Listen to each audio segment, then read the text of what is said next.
Good morning or good afternoon, depending on where you're watching from. We are Facebook Live today. We are working on a project that I have called My Woven Heart. So you will find in the chat, you'll find the link to the pattern. It's free. It's all for you.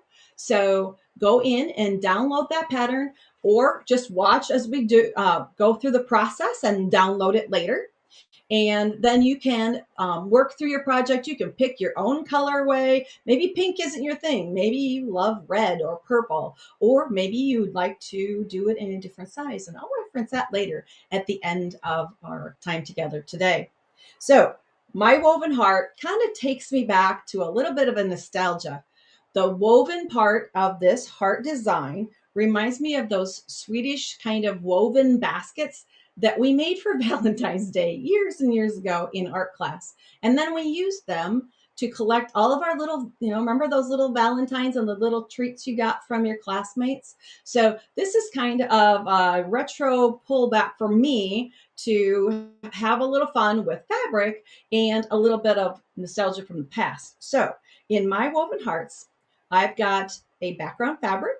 And you will notice if you've downloaded and have already printed your pattern that the yardage is at the very top. So we have a background fabric, and I chose a light cream here. I thought I was going to pick a white, but as I picked my other colors, I noticed that the background of the one print wasn't a true white. So a creamy kind of cream on cream kind of background ended up being my choice for the background of this project.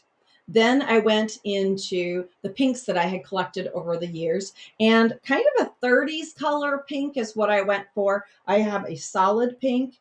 I have a medium print, kind of medium dense with a little bit of blue in it. And then a matching pink, but just a little bit lighter to kind of do these 4 patches on the outer corners and to be that cornerstone in the very center of my project. So you can pick the colors that speak to you to make your woven heart variation. Now, the things that we're going to be using for tools today, of course, your standard cutting mat and your rotary cutter and acrylic ruler for cutting strips. We need some kind of a straight edge. Now, a straight edge can be just a small ruler. If it's your 4.5-inch ruler, that's fine. Something that has a straight edge. You may even find me using a seam marker, but we'll be using it differently. So make sure that you catch how I'm using it, and I'll describe that to you. But anything with a straight edge for marking when we work with our triangle squares later. Of course, thread for piecing, that's going to be a neutral. If you're using light colors like this, I use a cream when I was piecing this. Today I'm going to use red, just so that hopefully when I hold it up to the camera, you'll be able to see where I'm stitching at. And then we also need a fabric marking tool, something that is friendly to fabric. It could be, if you want to use a mechanical pencil, just make sure that your lines are light on the back side so that it doesn't show through to the front. Remember, the mechanical pencil lead doesn't wash out, so make sure that's always on the wrong side of the fabric. There are a lot of different marking tools out there. It will determine the color of your tool. Your marking tool will be determined by the fabric that you're marking on. And today I'm marking on a light fabric, so I picked a little bit darker color so I can see that easily. Sewing on camera can always be a challenge, so we need to be able to see where we're going. Of course, we need a pressing mat, your iron, some pins if you like to make sure that you're matching intersections. I tend to kind of go rogue and go pinless most of the time, but every once in a while, you'll find me putting a pin in there. You are also going to need about an 18-inch square batting if you're making this size of a project. And you'll notice at the very back of the pattern, I have included, and I will hit that now, I've included 3 sizes for this pattern. Because it was kind of fun to put together, I thought, well, this is kind of the mini, a quick project to do here for Valentine's Day. But what if you wanted to make it to fit on a large table? So you have at the towards the back of your pattern, you have 3 different sizes. So this one finishes 13.5 by 13.5. I've given you the yardage and the cutting instructions for the table topper size, which is 26.5 by 26. And then even a toddler quilt or a lap quilt that would go up to a 52.5 by 52.5. So the Yardage is at the top, and the cutting instructions for each of the sizes is listed below. The construction is done in the same manner. So if it's talking about little 1.5 inch squares here, it may be up to like a 4.5 inch square when you get to the big size. But you can convert that along the way if you decide you want to make a bigger project because you really enjoy this one. Okay, so to get started, we are going to be cutting from each of your fabrics. Let's lay this off to the side. So the fun of picking out fabrics is all complete. You've got it figured out what you want to do. Now you need to get into the cutting portion. And I have you cut your light colored fabrics first. So we are on this project cutting 1.5 inch strips in order to cut the pieces that are going to be our sashing out here, a border, sashing here, and the little pieces that kind of set in here and help make those curves of the heart shape here. So 1.5 inch squares, I know, are kind of small, but it will help us get an accurate 1/4 inch seam and do our piecing nice and neat and tidy. So if you haven't worked with anything quite this small yet, you may want to use a best press or a spray starch on your fabric before you cut your strips. That will help with distortion if you're a little uneasy about working with small pieces like this. So the 1.5 inch strips, you're going to cut to 11.5 inch from each strip. I know I have 4 strips listed there. That's giving you a little bit extra just in case you make a mistake. But in total, you're going to need to cut 4 11.5 inch strips. That are going to be the outside pieces here. You're going to cut 4 of the 5.5 inch pieces that are the sashing. You're going to be cutting 4 1.5 by 2.5 little rectangles that are going to be hidden here in this kind of corner unit because we're going to match it up with 1.5 inch square of the white also. So 4 of those there.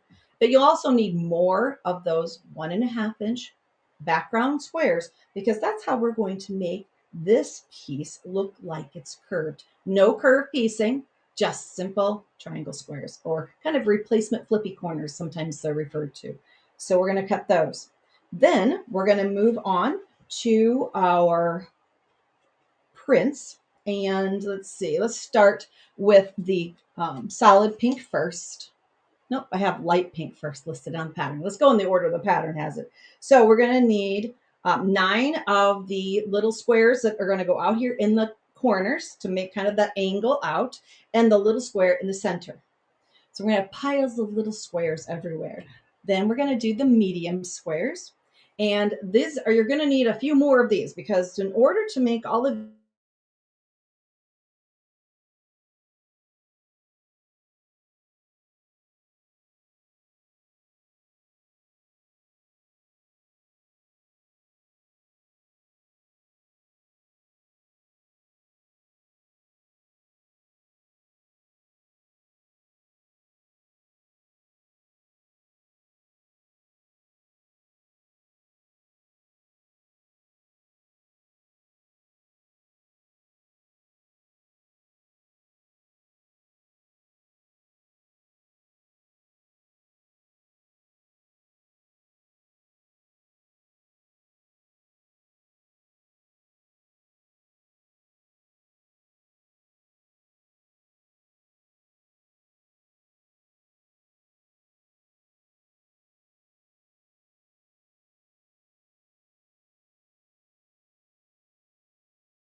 We haven't had this problem in so long.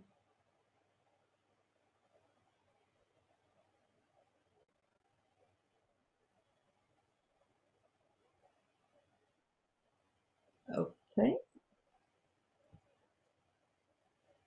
Okay. So we are live again, I believe. For some reason, I left you for a minute and now we're back.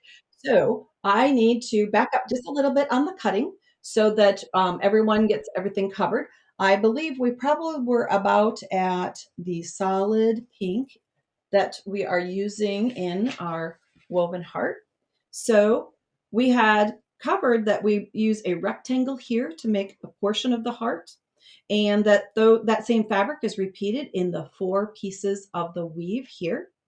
And then the last fabric is the darker pink or the solid, and that again we're going to have rectangles in this outer portion to create that curved portion of the heart. And the 1.5 inch solid pink squares are going to be in 5 different places here within that 9 patch piece. Now, when we're making a 9 patch, there are many ways to go about it. You could do strip piecing, but because we're only going to create 4 small little 9 patches, it seemed kind of silly to cut all kinds of strips, have extra, and put it together that way. So we're going to do some traditional piecing today. So we took 5 of those solid pink squares and we're laying them out with our medium pink print, and we are going to create 9 patches.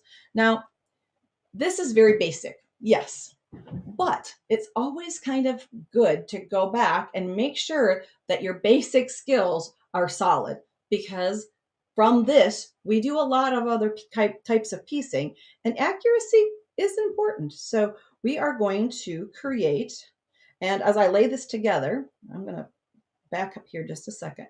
When I take things from my cutting area to my sewing machine, I tend to pick things up in rows. So what I do is this first row, vertical row, stays in place. The middle row goes right sides together, whoops, and right sides together. Then I move that entire row over to my machine and try not to mix it up because I want to have them in the correct order and place so that I can drive these one after the other through my machine. So I've got my machine set at a 1/4 inch seam allowance. My cutting is really accurate. The squares should be right on top of each other.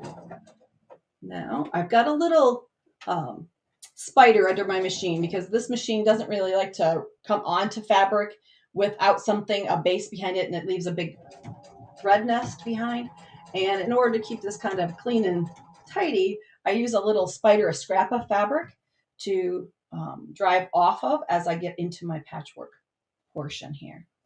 Line everything up, drive it through there with my best 1/4 inch seam allowance.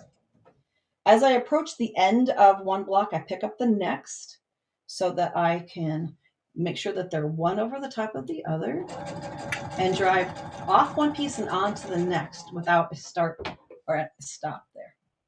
So I'm taking my little spider, I'm going to drive it in through their necks so that I don't have a lot of thread tails in my way. I like to have a really clean patchwork as I'm working. I don't like to have threads everywhere. Otherwise, I end up wearing them. I end up wearing them to the grocery store, to the bank, wherever, and everyone will know what I've been up to. Now, once I lay this out, I am going to go in here and I'm going to just finger press this first row.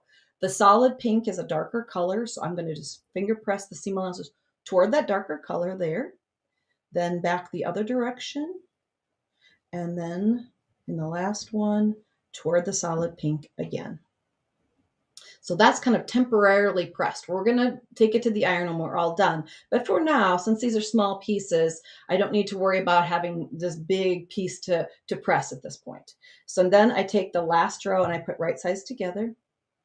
Now, sometimes people will ask, what's the right side? What's the wrong side of a solid piece of fabric? The solid color. It's not printed.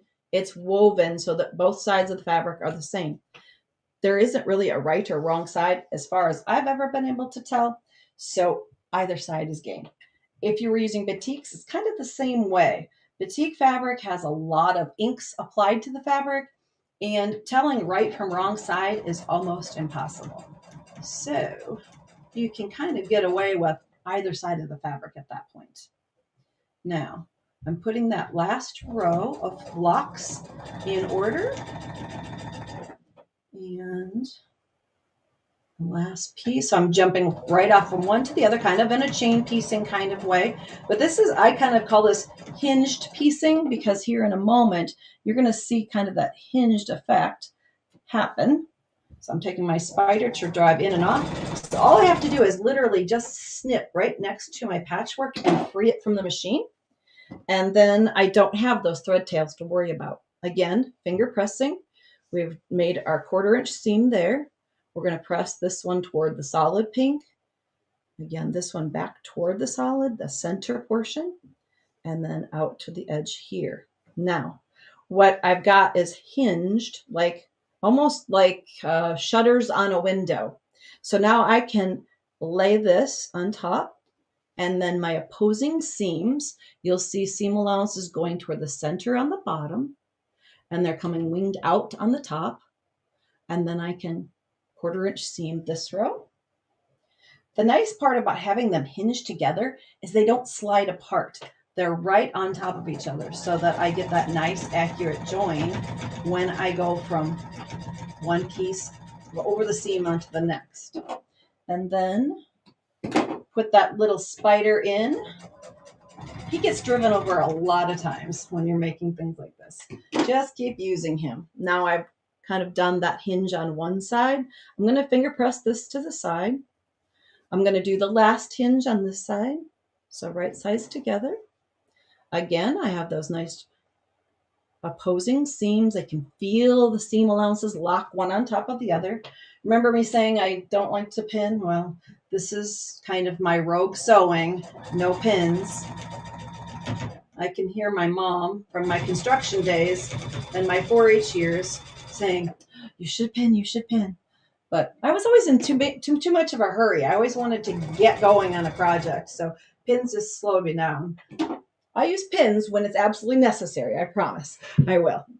Okay, now we have that 9 patch created, and you can see pretty much intersections are good there.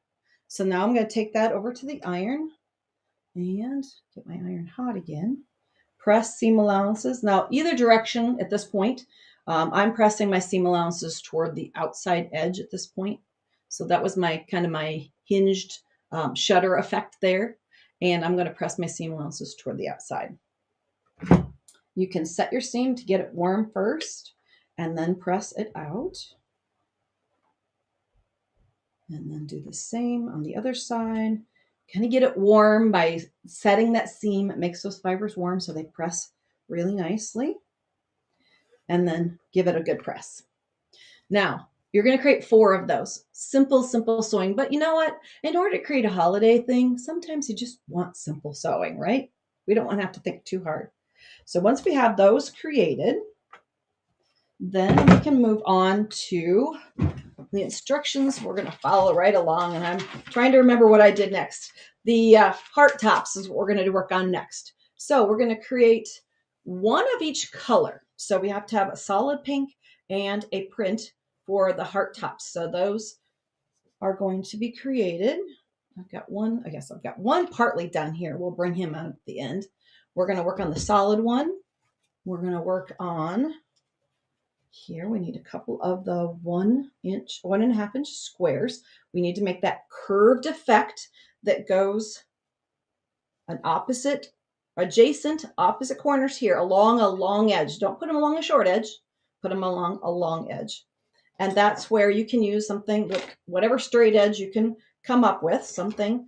And as white on white, I'm going to have to double check so I actually get the wrong side of the fabric. Here we go. Now I'm going to be just using this as not marking both sides. If I use a 1/4 inch seam marker, just one, just as a straight edge to mark my stitching line across that block.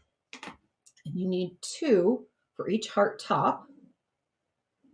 So there we go. Make my line a little bit darker so that you can see it here. So I'm going to do these 2 pieces, and I'm going to be putting it on here. Now, when you go to put these on, make sure that you place these so that they angle to the outside edge of your rectangle. Don't try to sew on this way because it goes into the center. It won't create the shape that you're looking for. If you're a new quilter, even if you're a seasoned quilter, the other day when I was making pieces, I was like, whoops, nope, keep turning that so that the seams end on the outside edge of that rectangle. Okay. So if anyone has any questions, you can drop that in the chat box area. If I misspeak, or if you are new to quilting and you need clarification on something, just let me know and we will cover that. So we're going to stitch right on that diagonal line on one side. I'm going to take my little piece, my little run off and on piece, my little spider, so that I can free it from the machine. Snip. I've got one side stitched. Now I'm going to do that adjacent side, but along that long edge. So they'll be neighbors forever. Okay. Take my spider out, run him in here so I don't have a long tail to trim. And now I have that stitched in place like that. Red thread does definitely show up on camera. Okay, so that we clean our ironing space off a bit. I've also created one with the medium print and those little triangles on the outside edge here. Now, these just have to be simply heat set those triangles. Well, they're going to be triangles, I should say. They're squares at first. Heat set that, get the fibers warmed up so they bend nicely. And we are going to push those triangles toward the outer edge. And you can finger press those if you'd like. By using that spray starch or sizing on the fabrics when you go to finger press, sometimes it gives a nice crisp line so that it presses quickly. Do that on the other one also. And then some people will leave those little triangles of fabric behind, those pieces underneath there. But when I was learning to do the piecing, they usually told us to trim those away because the excess thickness just kind of makes a bulky seam, and it doesn't need to be there once the triangles are pressed. So then you can just come in with the scissors, and you're going to trim off that extra triangle. Make sure that you leave behind the piece that you want. Just take away the two on the back side, leaving an approximate 1/4 inch seam allowance. It doesn't have to be exact at this point. The stitching is already done. Everything's in place. So trimming away at an approximate 1/4 inch or a little bit less if you want, just gets rid of the excess bulk that builds up underneath there. And all those triangles, way too small to keep, away they go. Okay, we have the half hearts that we need for our block. We have the 9 patch. There's one more unit we need to create, and that is this corner unit. It looks kind of like this is a 4 patch out here, but this is actually a cornerstone. What we're going to work with is a light rectangle and a square, and that lighter pink square to make kind of the corner unit that goes there. So go to our pile of pieces. We need a light pink and a background piece. And now I made all of those aligned in the same manner. So follow the instructions. There's diagrams there so that you'll know the alignment like this.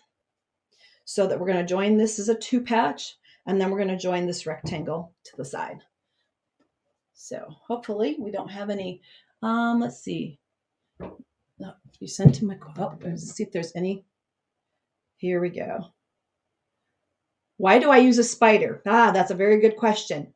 The spider is for my machine and my peace of mind. I have an issue when it gets to having long threads on to trim off all the time. And by using that spider, my sewing machine, now not all machines are like that. Some machines don't mind just coming from the air onto fabric right away. But if I stitch into a little scrap of fabric first and have my machine, the presser foot kind of lodged on that little spider. Then when I put my piecing up next to it and feed that through, it just gently moves from one piece to the other, and I don't get a thread nest underneath my patchwork. So it keeps it from having lots of threads everywhere. Let's see if we have. Do I wash my fabric first? That's a good question. I tend not to be a pre-washer. At some point, I will probably get caught on that and have something bleed. Um, I tend to want to take my fabric right to the cutting table and start the process. So I tend not to pre-wash. If I were using something that has a lot of dye that seems loose, and it actually even wants to start coming off on my hands or the base of my sewing machine, then pre-washing may be a better choice. But I tend to use color catchers, which is a product you can put into your washing machine. It looks like a dryer sheet, almost a little heavier than that. And it tends to collect all of the loose dyes and doesn't let it redeposit on different portions of our quilt, say light backgrounds. So I tend to use those instead, or use a salt combination. It was a thing that my grandmother used to do, to put salt into the washing machine with ice cold water and help set the loose dyes in garments. So I've done that also. Let's see, what else did we have for other questions? Lisa asked, are you using a polyester blend or cotton thread? Good question. Today it's, what do I have in here? I think this is I don't want to misspeak. This is 100% cotton thread, the red that I'm using today. But I do also use polyester thread. So when it comes to picking threads that you want to do your piecing, I have come to the conclusion that different sewing machines are thread snobs. I have a friend who has a machine, not this machine, exact machine, but one of my other sewing machines.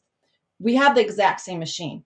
I can put like Aurifil, which I like because it's a large spool and it keeps going and going and going forever, in my machine, and it works perfect. She puts it in her machine and the machine just rebels completely, does not like it. She can put a lower quality thread in hers and it works fine. So I kind of think that the answer to what kind of thread to use is the thread that your machine likes. So for some people, some threads cause more lint.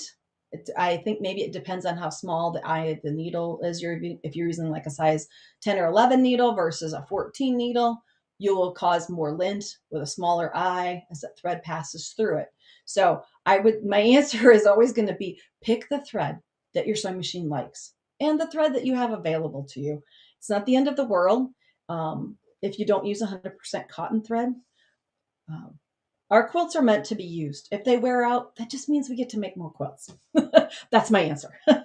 Okay, let's see if we have any others here. Lots of shout outs. Oh, I love it. Michigan, Texas, South Africa. Welcome. San Diego, Wisconsin. Well, yeah, cities, we got states, we got everybody watching. That's wonderful. Okay, so I think I've gotten through the questions that everybody asked so far. Let's get our corner unit created here so that we can look at the assembly of our heart block. Just about done doing that corner unit there. All good questions. When I was starting as a new quilter, I came to quilting from a garment sewing background. And so I kind of came to it with, the 5/8 seam, and you only used one or maybe two fabrics in a project because you were making garments, into quilting. And I was loaded with questions. I would always ask, I know this is a dumb question, but well, it's not dumb if you don't know the answer. So please ask away. I love it when people gain knowledge, and that's the whole point of the whole reason why we're here, is to help you all feel like a community, where a place where you can comfortably reach out and ask those kinds of questions. Okay, we've got our corner unit now created. You can see my seams there, and we're going to give it a quick press, and then we will arrange the pieces for creating our heart blocks. Now that 9 pouch. Now, if you look at the way this is put in here, it's almost like they're laying on their sides, so set on point. So we have to kind of think about the arrangement a little bit. We've got, now I have to get it in my head too. We have a piece here, a piece here. Maybe I should put that on my flannel board. It'll help stick down a little flatter. Everything we ever needed to learn, we learned in kindergarten, right? The flannel board gives us the opportunity to keep everything aligned. And then that little tiny corner unit goes out this direction. And then we start to see the curvature of the heart as it comes together. And I'll hold it on point so that you can see. That's where that heart starts to come together. Now, simple sewing at this point, it's like putting a 4-patch together. So you would join these 2 units, these 2 units, and then join the row together.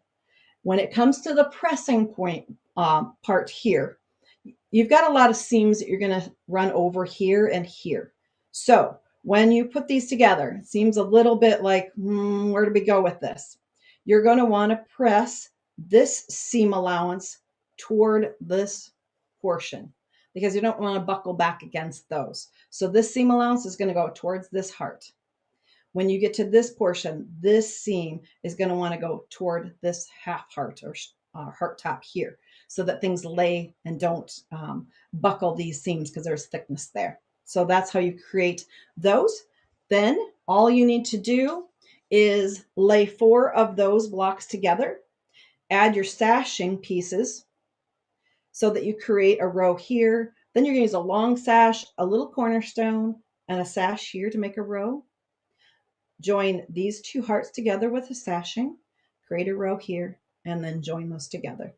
Your outer portion is just like putting borders on a big quilt, except they're really short and tiny, so that you're going to put 2 bars, 1 on each side, and then you're going to create the outer border with a small square, a border strip, and a small square, and you're going to put 1 at the top and 1 at the bottom. And all you have left to do is your binding. So that's how we create the woven heart. I have made a couple of blocks here of the larger one, not the really large one because it would be hard to hold up, but I've created some in batiks just to have a little fun. So when you get into the table topper size, this is the size that your blocks will finish. And you'll see that weave portion happen there. You see the heart curve start to happen out here. It looks a little pointy as once you get your seam allowances kind of to disappear out here, you get that better curvature look. So these could be put together. They could be put on point. They could be put into a table runner. The options are almost endless for how you want to create your woven heart. Sometimes the last question people have is, how did you quilt it? And I think the pictures on the cover of the pattern pretty much show all of my quilting. On this one, because it was small, curved machine quilting just seemed like it'd be so intense on it. So I just went traditional. I just did a simple crosshatch across the hearts themselves. Now I outline stitched in the ditch around each of the hearts. And then I just crosshatched through the heart portion itself and then crosshatched the very small squares in the corners here and in the very center. The rest was stitch in the ditch. So being able to finish quickly, make your woven heart your very own. Thanks for joining me.